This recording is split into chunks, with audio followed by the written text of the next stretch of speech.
Again, welcome everybody to our food funded session about getting through to investors. So I'm excited to see all of you here, and hopefully many of you will get to see next month at Food Funded. But as Meryl will share and as we'll walk through, all of the tips and tools here are applicable to any future opportunities that you have in this space. So with that, I'm just going to turn it over to you, Meryl. Thank you. Welcome. Hello, everyone. We are really thrilled to have you join us today.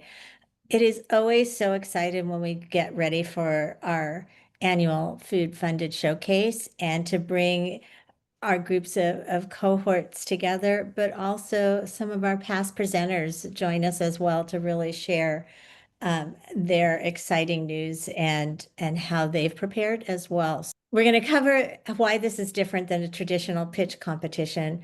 We're going to have Arno take us through what the audience is looking for, how to engage investors, how to keep everyone interested, some of the common misconceptions around what that looks like. We also have Kyle Collar from Wild Way, and we have Stephanie McGregor from this cohort that are going to really do a little mock presentation for us so that you can see what this looks like in real time. And we're going to just recall some of the tips and tricks to take with you as you prepare for your presentation and questions and answers. So the next slide is, what is a panel versus a standing pitch? Why is this different than the traditional competitions and other scenarios that you may or may not have seen or been part of? If we go to the next slide, I just want to touch on this so I can set the theme for the day and how we're going to approach this. So one of the things that Food Funded is different from many other organizations is in the sense that we're very committed to helping entrepreneurs really bring forth their companies in regards to work that they might be doing in purpose around climate initiatives, or how they really present their companies to address the community of justice, equity, diversity, and inclusion. And when we started to look at the people participating in this year's vision, we really realized that having groups together would be much better engagement, not only with the audience, but with the community as a whole. And so we're doing this format a little differently. And so the panel is that you'll be grouped in twos. So there'll be two presenters, a moderator, and two investors. The entrepreneur will tell their story and present their slides for 3 to 4 minutes. They'll come back with the moderator leading them, and not only the two investors on the stage and the moderator will ask some questions, but also the other participant with them will also be a part of that.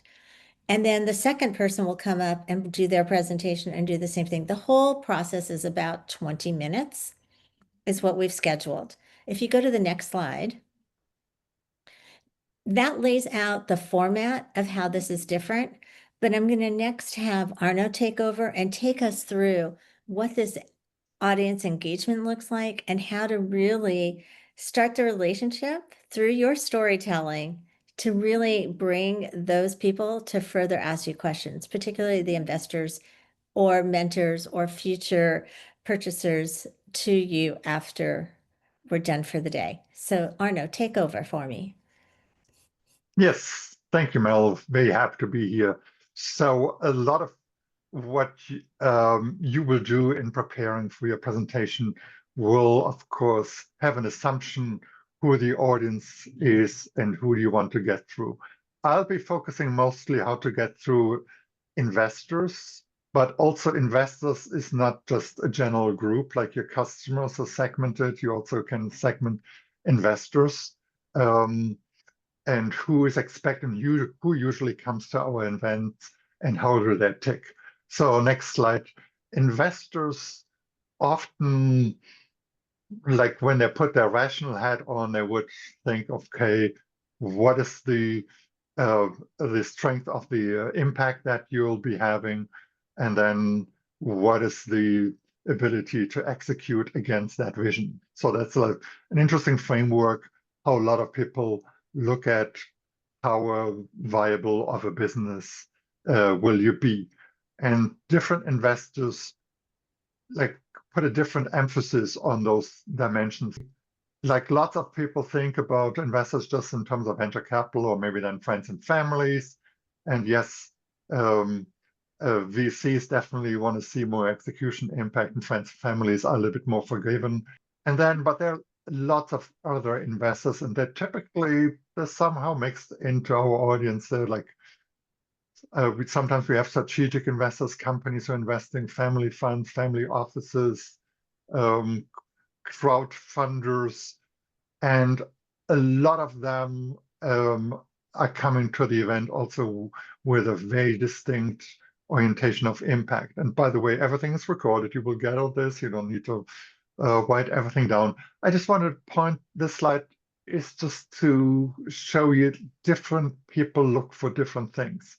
And for the purpose of my talk about like the expectations, I will be specifically talking about the people who come up with a vision of being impact investors. You see in the upper left corners, there are those who talk about money to make impact versus some who just talk about impact to make money.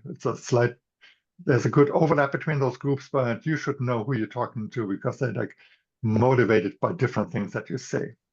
So having said that, let's talk about some common misconceptions. Next slide. That a lot of people have having binge watched Shark Tank or other things in your life or YouTube videos. So I'll be talking specifically about what whets my impact investor appetite. I've invested in now between 40 and 50 food-related startups, and a lot of them actually came through the Food Funded Showcase. So the first misconception that is out there that you have my attention, my undivided attention.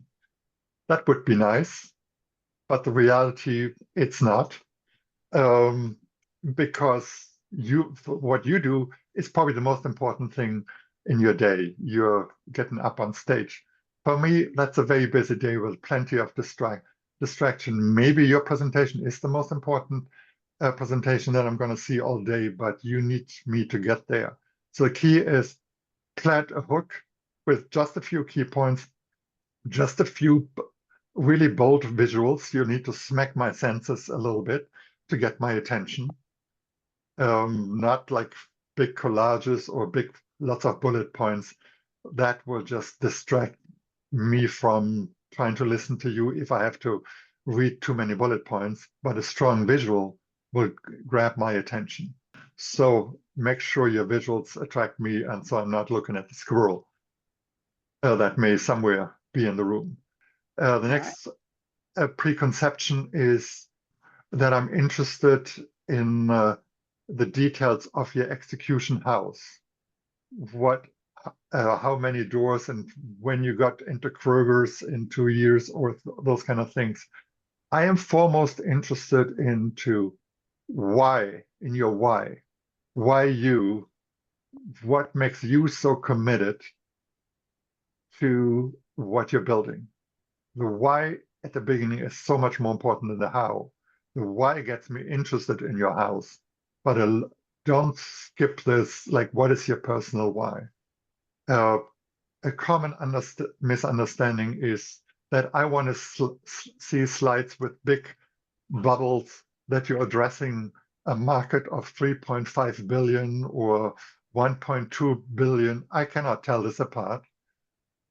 I'm not at the beginning interested in into the macro view because I can Google this. That's what ChatGPT is for, can tell me how big those markets is.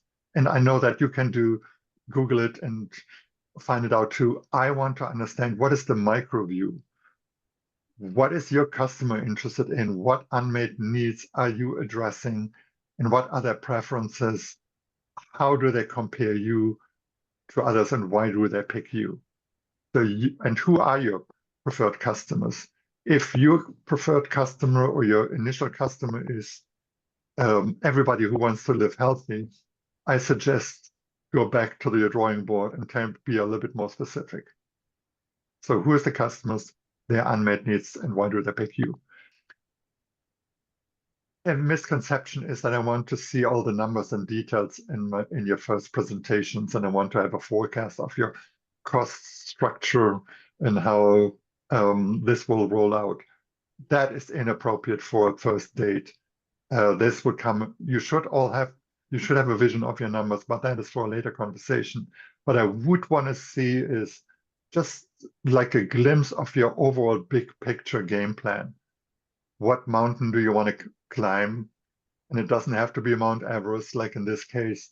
And what are like the big evolutions that you will go through, and what big issues do you expect to face or obstacles that you're preparing for?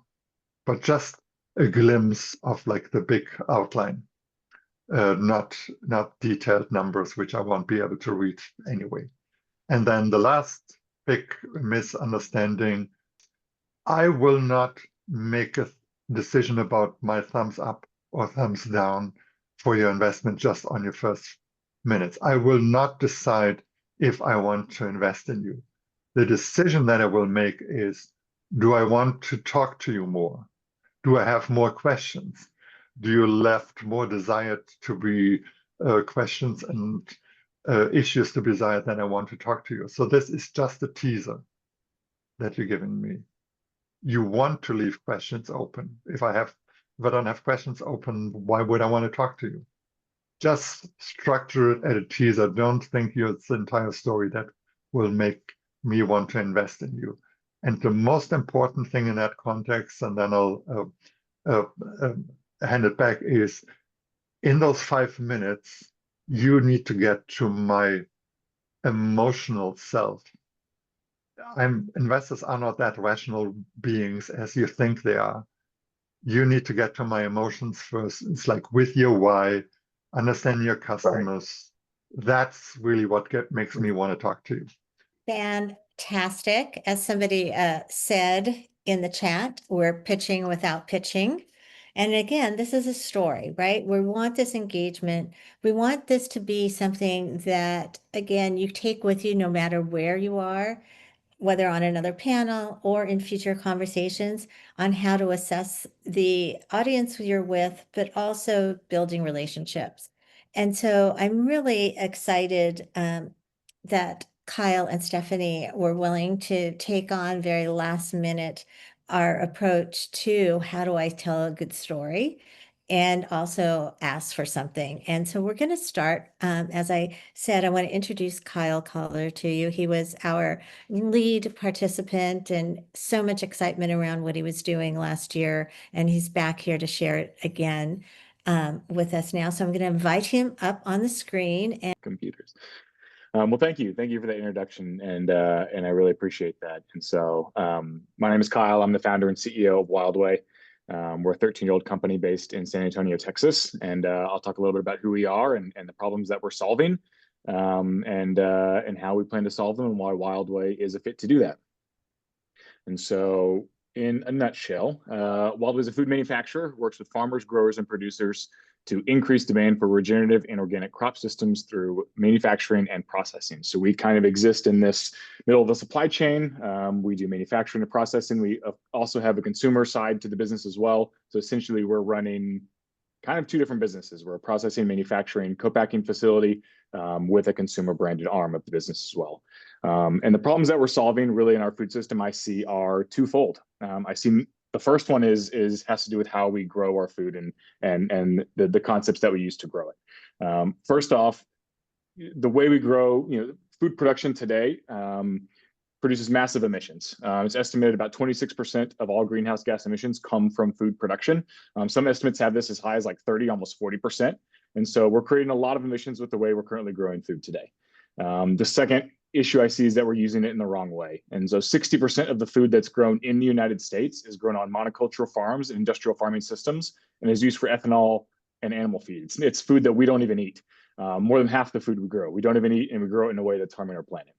And the third one is this is done massive scale. So 50% of the world's habitable land is used for food production. So just imagine the scale that this is happening at. If we're creating this much emissions, if we're growing this in the wrong way this much, and then extrapolating this to 50% of the world's habitable land, this becomes a massive problem for us to solve. So the second problem that I see with particularly the food system in the United States is this lack of investment in the right infrastructure. And so what I like to call it is it's a lack of investment in what I kind of call and what's known as kind of the messy middle of the supply chain. So essentially it's connecting farmers and growers to consumers. And that messy middle, I think, is incredibly important. It's important for processing, manufacturing, and aggregating, and it's not super sexy. You don't hear a lot about this messy middle. You hear a lot about the farmer and supply side. You hear a lot about the consumer and branded side, but you don't hear a lot about what happens in the middle. But this is where I think kind of the most important piece of our food system is connecting the food that's grown in the right way to consumers themselves. And so this is where Wildway really exists. We exist in this messy middle of the supply chain, where I believe the most opportunity for impact and above average returns really lies. This is aggregating, buying, this is processing, this is manufacturing, and this is also creating a consumer component of the business as well, which we'll kind of get into the next slide. And so I mentioned we have a consumer component. This is our consumer brand. So we've got 3 different product lines under our consumer brand today: an oatmeal product line, an organic coconut chip snacking line, and a granola snacking line as well. All of these really we're using as test cases to show that the opportunity to grow the demand for regenerative crop systems can be done through the creation of consumer products. And so this is a big part of what we do today and a big part of why the brand and the manufacturing facility exists today. So why do I think we're really uniquely positioned and important to tackle this challenge? Well, first, I would say we're vertically integrated, which I think is a big part of this. So we're self-manufacturing. We self-manufacture everything here at our facility in Texas. We've got a lot of room to scale that manufacturing facility. We couple that with our direct supply chain relationships. And then we really have the ability to drive volume on the regenerative sourcing side with co-packing, private label manufacturing, and value-added processing. We're really also focused on really scalable growth. So this is food systems and ingredients that can really scale and drive impact, not just domestically, but globally as well. And we're really taking a big purpose-driven approach to the business. So this isn't a business that's trying to race to the bottom or achieve top-line growth as kind of our focus. We're really focused on long-term outcomes and sustainable growth. On the consumer side of the business, we've really done that well through diversifying sales. So we've really diversified our consumer sales of the business through food service, retail, and e-commerce. So again, really channeling how can we grow our impact and grow the scale of regenerative sourcing through a wide variety of different sales channels. We have a heavily focus on growing regenerative acres. And of course, none of this would really be possible from a manufacturing and consumer company without having strong unit economics as well. And so that's a big part of our business, ensuring that we can grow long-term and sustainable, and that we have the margins to do that. And so our ask today is really kind of simple. We're seeking partners that are interested in investing, connecting, or mentoring us in that messy middle of the supply chain to help grow regenerative sourcing. So that can look like a number of different things. That can look like investing in manufacturing and processing equipment for specific crops or commodities. That can look like investing in other manufacturing facilities for us to support specific supply chains. It can be as simple as connecting us to producers, growers, and processors that are looking to diversify or increase volumes of the regenerative crops that they're growing.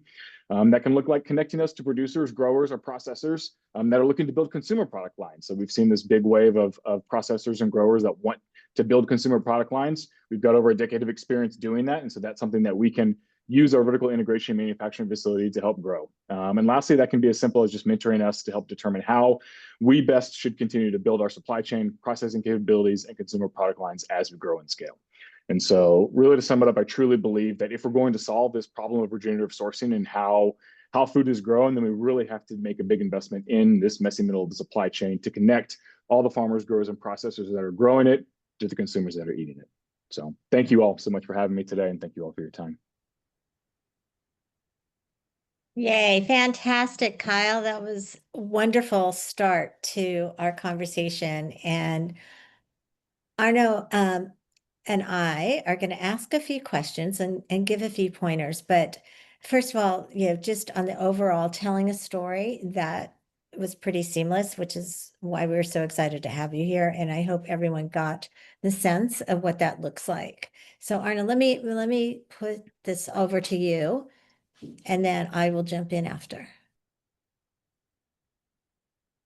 Yeah, I mean, of course, it's a wonderful proposition. I've heard it before. I didn't remember it in that way. So there's a lot that, as I was listening to you, I was listening to myself.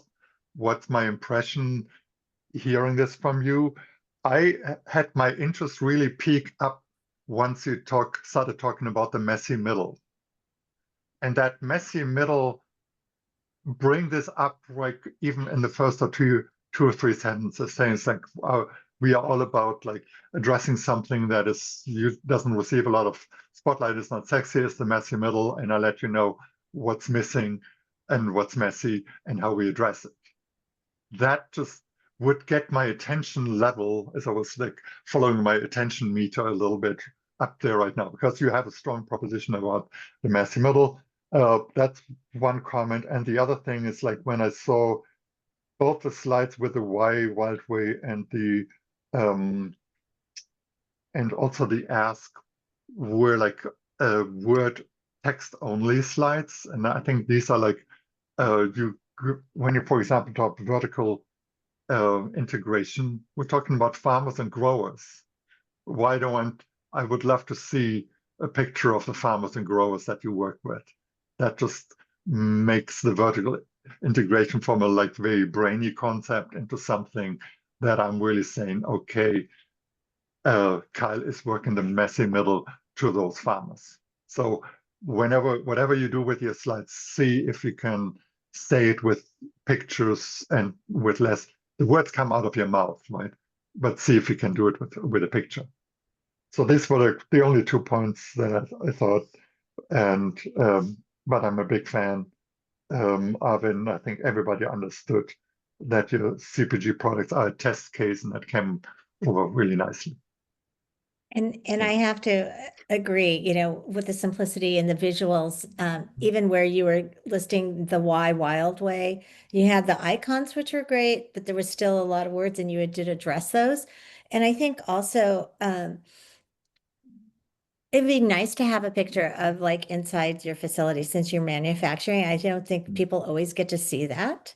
So it's always great to actually see something coming out of the line or part of that. And then one thing I also wanted to share is you did a great job of not making the ask specifically about a dollar amount or type of funding ask, you know, oh, it's a safe note like that. Those are later conversations. And you did such a good job of telling that there's other things. We're looking for mentorship. We're looking for additional, you know, access to retail people coming in to use our facility. Those are such key factors that I don't think people think of when they're put in a situation in the traditional pitch. So where we get to have the storytelling, we get to open up and expand, and you did a great job of doing that. So thank you. Any closing remarks, Anu, before we let Stephanie jump in? And Kyle, thank you again. Yes, thank you. For everybody on the call here, you have to imagine that Kyle would have come on after the moderator actually was framing the topic of the discussion, right? So put a problem statement out there and why this is important. So Kyle, the problem statement that you had in your first few slides would already being warmed up, so to speak, and you would be able to refer to it as Stephanie would be able to refer to it. And I think the overarching discussion or topic between you and Stephanie is regenerative sourcing, right? Stephanie gets the advantage of having this little discussion. So the theme in their particular group had, if they were on the stage, would have been around regenerative sourcing, how to get that product into it, and then the entire thread of from the farm to the finished goods to how you message that out to the community and what you're building. So with that, I'm going to turn it over to Stephanie, and she too is going to share her screen. Well, hi everyone. I'm Stephanie McGregor, and I've actually been an operator in the startup CPG space for a little over 20 years. But I found myself in April of 2022 actually having to help wind down a brand that I had been helping to build for the last 5 years. And while that experience wasn't something I ever would have chosen, it really gave me the chance to reevaluate, and I decided to take some time off. Contemplated actually leaving the industry due to burnout, and was just really open to whatever was going to happen next. I never thought in my wildest dreams that I would be starting my own company, being in the business for so long and knowing how challenging it is. Just wasn't something I ever thought was in my future.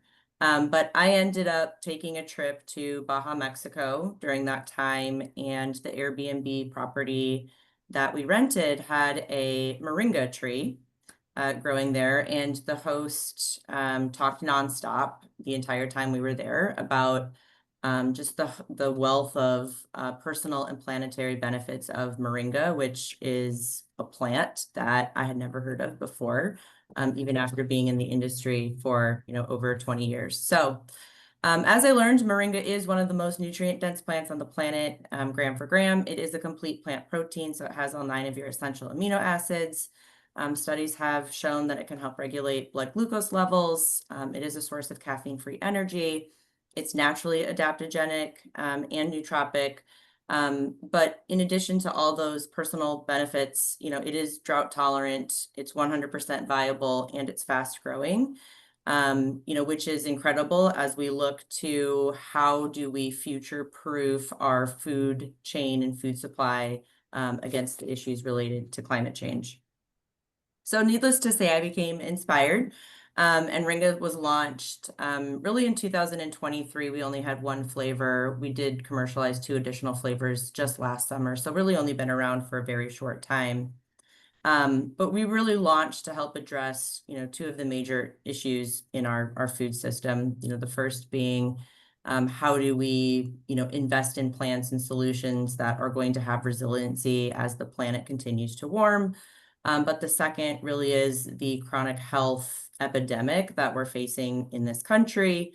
Many of these conditions, which over 50% of the people in the United States have a chronic health condition, is related to the foods that we consume in our diet. So the first line of products that we launched to help address those challenges are beverages. And, functional beverage is huge. There's a lot of beverages, but we really felt that it was important to start there, even though it is this incredibly competitive category, because, the US average consumer drinks 7 12-ounce beverages a day. Many of those beverages are full of added sugars, sugar substitutes, sugar alcohols, natural flavors, et cetera. And many of those ingredients are linked to, many of those chronic health conditions that many people suffer. So our commitment, as I like to say, is that we keep real food in our packaged food. We only use organic juices for sweetness.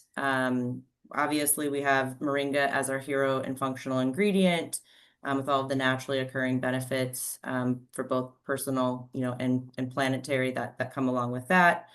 We do include fiber. Fiber is something that over 90% of the people in this country don't get enough of. And our real mission is to craft delicious and nutritious products that truly inspire people to lead healthier and more mindful lives. We don't see ourselves as just a beverage brand. Because moringa is 100% viable, it has applications across the entire CPG spectrum.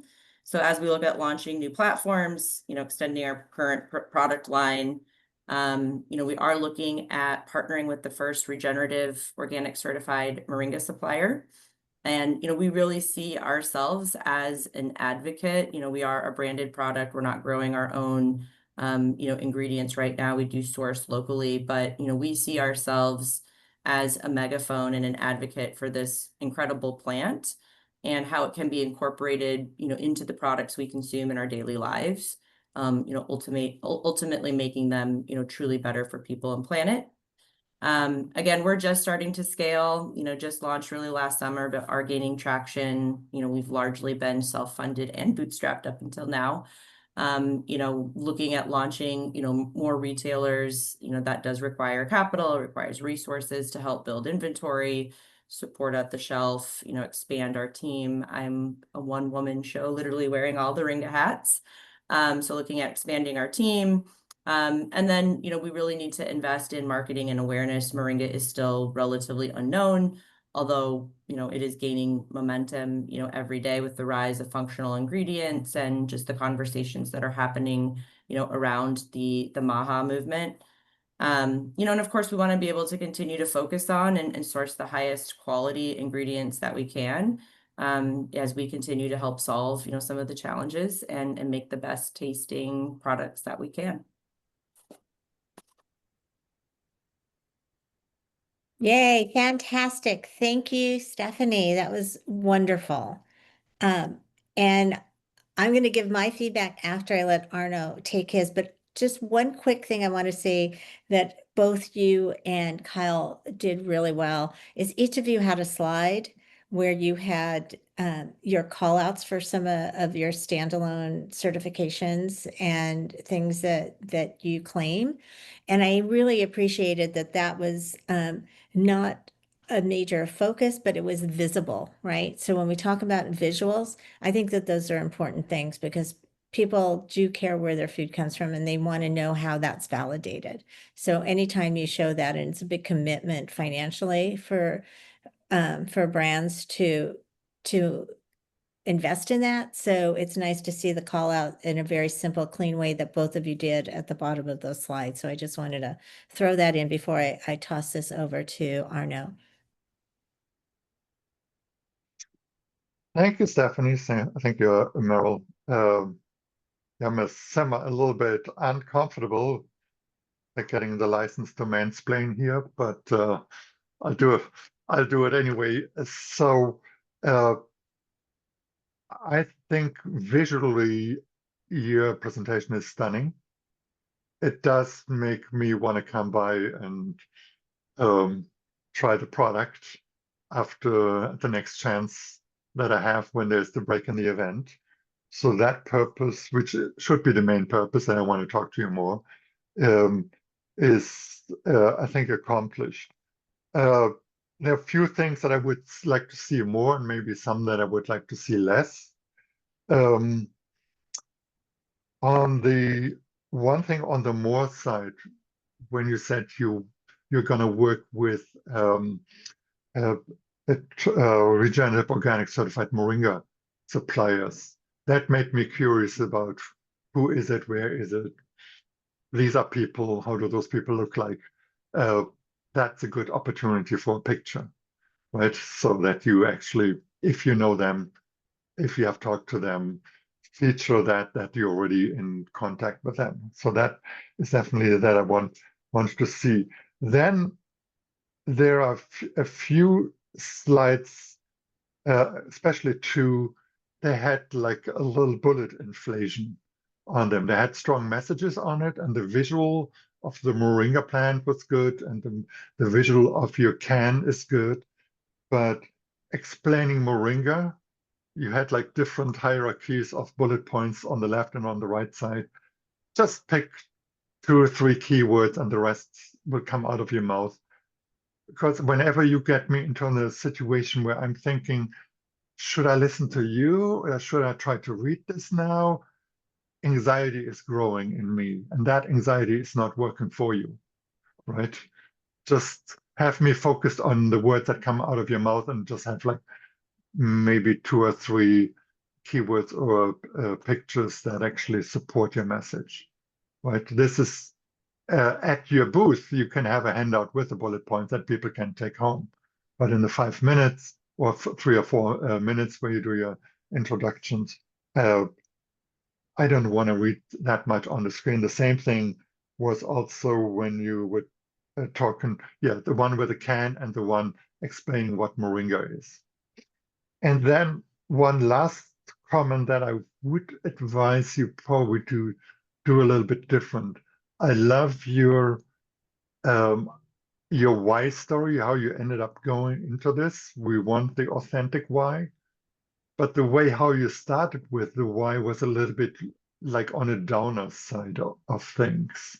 Like you started with the winding down of another company, with your burnout and all of this. I think you can bring this up like in a flashback a little bit later on, but you got me like on an emotional energy level of down to start with. When you say Moringa was like a life-changing discovery for me while I was actually on a well-deserved vacation somewhere, then you can later on say, yeah, and I needed that generally, that energy influx, because I was back then in a situation where we would just had wound something down. I was a little bit burnout. But don't lead with the winding down and the burnout, because I'll like the empathy part in me now goes with you on the lower energy level. So this is just something for everybody. Put the authentic motivation at the pretty much in the first 1 or 2 minutes, or you may even be allowed to introduce yourself before you present the company on the panel. You can do this in this way, but start on an upbeat note before you open the second act, so to speak, in your drama. I hope this is helpful. Like one slide that really did this really well. That was the Moringa slide, where you showed me a little bit of your game plan. Remember, I wanted to see like highlights of your game plan. This was right on, saying you're more than a beverage company. And there weren't lots of bullets on there that were just like, okay, there was something with powder and something else, right? This is exactly Moringa, please. I thought this is how slides should look like, that support the words that you're using. And you come across like as an authentic story. So these were my notes as I was listening to you. Excellent. That was really good. And I building upon some of that because I felt the same things. And whether you have that brief intro where you introduce yourself and you say that in the beginning, or it is the lead slide into how you got here, the why, I think, I like these personal stories of how we come out of something at a time in our lives when we least expect it. And I think that lead in is, I am been in this industry for a very long time. I've seen everything come and go while, in a vacation in a beautiful place, I discovered something else. And it really created something new in me of taking my experience and my knowledge to today, right? So I think that and that visual of these things really tell the story, and tying this back to the theme of something that is resilient in climate, that is good for us, but it also good for our bodies and ourselves, right? That's the overarching theme. And you did a really good job of doing that. So I just, to that same point, I think that there was also the slide that you had that kind of sets up where the industry is. There was a lot of data in there. Again, I don't think that is necessary in this particular type of presentation to focus on, because that's where we were talking earlier about having too much information on the slide and too much data. I don't want to really see on that. I really, to Arno's point of, I want to really understand about this hero ingredient, your product, and where it fits in the theme of the overall marketplace, but not really in a beverage. It just, you don't have the time for it. And again, that could be at a later conversation. You really want about the story, the behind the scenes, the future, why now. And so, so in the stating of the problem, I think that was us. And I also kind of liked your ask slide and the simplicity of that. And that's even though it was worded and not necessarily the pie chart that we see, I think it was very clear how you articulated it. It was the simplicity of that I think was very nice and also works really well with that. So fantastic job. Both of you did a wonderful presentation that we all learned from today, and that we also, even though I didn't cue it up on how that theme was connected, you can see between the two how it was there. And so the moderator, had I been wearing my moderator hat correctly, I would have threaded that a little better to the investor group. And there is the question in the chat about that, and I just want to touch on it briefly here, is that over the next week, you will be getting who your themes are. We're just finalizing who some of the investors and the moderators are, so that once we have the whole package, you will know that, and you'll know what track you're going to fall in and where you're going to land. So we'll have a lot of answers to those questions, and you'll also be working with mentors that will also help guide you and facilitate building upon what we're showing you here today. Slide. Just a quick couple of pointers around the presentation. So what we saw both had a very impactful story. And what we want you to think about as you go from today and think about what you're going to present and what you want to, why you, why now, what you need, right? So this is the story. And that's what we learned a lot about, right? How did you come to being in what you're doing today? How does it fit into the bigger scheme of the future and the market? And then what do you need to build upon from where you are today? It's about engagement and it's about relationship. It's not about detailed metrics and financials. As we said, it's really about creating these slides that are visual, concise, with few words that keep the audience interested and really wanting to know more. Next slide. So again, just a few do's and don'ts. We've emphasized this several times, but just to iterate it one more time, keeping it simple, practice and practice again. This is, again, not the traditional pitch where you really, you have like 1 minute only, 2 minutes only, you've got quick, but you still really want to have the comfort level of having that known to you. So you really want to know what your slides are once you finalize them. You really want to know your theme and what to expect and be able to answer questions and know what you're asking for in a very straightforward, easy to follow way. Don't just come up there and think you're going to just pull it out of the air. Don't exaggerate. Don't, hey, we're number one, we're going to be the best. Like, we appreciate that. Great that your mom thinks that, but we want you to be your authentic, true self, and don't read from notes, right? So this is all the practice things. You're going to get more of this with your mentors, but these are just good things to note whenever you're on a stage or in front of people. The next slide. So again, we want to see you. We want you to be you. We want you to be conversational, meaning being prepared and confident, not casually relaxed and, hey, what's going on? But really making connection, making people really see who you are and appreciate what you're doing. And focus on the story, the values, and the vision, and not so much on the, financial picture and business things. Those can come at a later date. And the last slide is really, we want to open up to the rest of the group now. We have a few minutes, and the final thoughts, Renata will be taking us through just to remind us of the things that we need to know to prepare for June 18th. Just a quick comment for kind of the energy any of the presenters bring to stage, which I know Arno and everyone else has really hit upon. I think it's absolutely essential because what the famous saying is, people don't care what you're saying until they know you care. And the energy you bring to that is really what they're going to take away, not the details. So I would advise folks to come branded, if you will, because you're the ambassador of your brand. So if that means a t-shirt with your logo or something that represents whatever your brand is, those kinds of things really make an impact. Any other kind of theatrical thing that you have, if that's a prop, if it's a stand-up, it's a big bag of Wild Way granola, don't come as a granola, nut or something, but you kind of get my point. Some of you were smiling when I said that.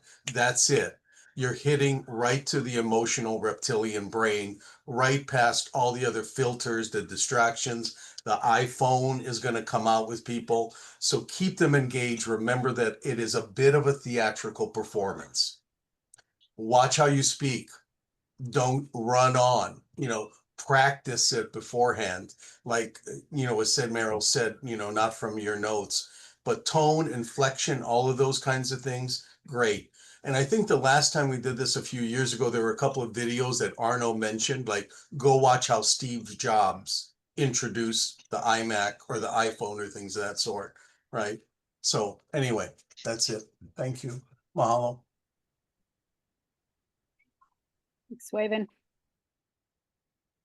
We try to role model also the use of visuals and not so many bullet points. You see the images that we used, they were wall to wall, as big as we could make them. They had contrast, and we definitely were avoiding galleries. Let's say, oh my God, we have 5 different pictures that we could use. And then sometimes see this, that people put 5 different pictures because they love each one of those pictures. Well, you have to pick your favorite and really blow it up to smack us in the head with your visuals to grab our attention. Just wanted to say, point this out, that we try to role model that a little bit. Great, thanks. And I'll just sort of end things up with first a huge thank you not only to each of you for choosing to spend part of your Friday with us, also to Arno and Meryl for facilitating and walking us through and such incredible tips and tools. And then obviously to Kyle and to Stephanie for your bravery and authenticity. It's really hard to do what you guys did. So thank you so much for your willingness to play the game with us. So, and really great job to each of you.